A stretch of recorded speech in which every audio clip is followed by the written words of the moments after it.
To Madagascar now, where there are questions over the whereabouts of embattled President Rajoelina.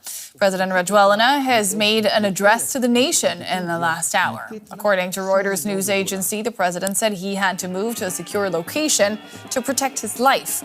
Over the weekend, Rajoelina said there was a coup underway after losing the army's support. An elite military unit is backing the so-called Gen Z protesters. And on Monday, there were celebrations in the capital, Antananarivo. The demonstrators demanded for the president to step down following weeks of unrest. Let's bring in Raissa Ioussouf, a journalist in Lagos, Nigeria. She was in Madagascar recently reporting on the protests. What do you know about the president's whereabouts?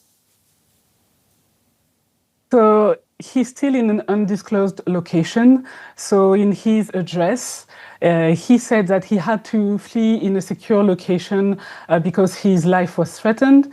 Many people, I think, were expecting him today to announce that he was going to step down, but that is not what happened. He said that he's still continuing his efforts to find solutions to the problems in Madagascar. He said he was trying his best, that people needed to trust him. What we know from RFI is that the president left the country yesterday. He took a helicopter to Sainte-Marie in northern Madagascar, and then he took a French military plane to go to La Réunion Island, and then left for an undisclosed location. So French President Emmanuel Macron was asked to comment about this, and he refused. And he just said that he insisted that Madagascar needed to respect constitutional order. Could you explain to our viewers who are not too familiar with the situation in Madagascar what role the military plays in these latest events? So what happened over the weekend is that this army unit called CAPSAT, they announced that they were no longer going to obey order and they were not going to shoot protesters, and they decided to support protesters on Saturday. And they came with them to the place of 13th of May, which is very symbolic for many protesters. They were trying to reach that place in the city center of Madagascar for days now, and they couldn't because they were blocked by police forces. So CAPSAT is the same unit that in 2009 supported President Rajoelina and helped him reach power after a popular uprising. And it is the same army unit now that is supporting the protesters and going against current President Rajoelina. So the president has reportedly left the country. Part of the military doesn't obey his orders anymore. The situation seems very chaotic. Who's in charge right now, and where could this go?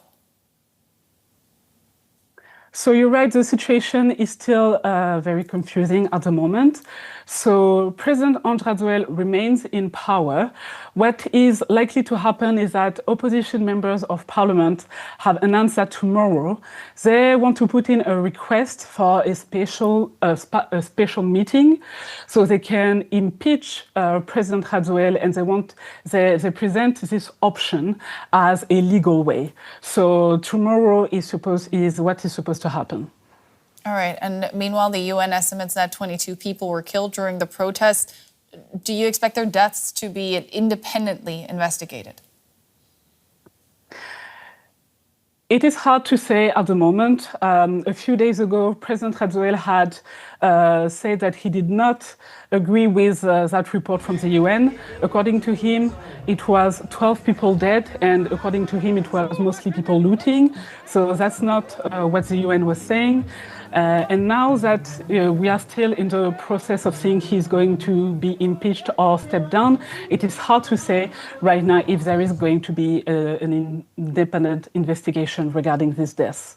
That was Raissa Ioussouf, journalist in Lagos, Nigeria, on the situation in Madagascar. Thank you so much for all of that, Raissa.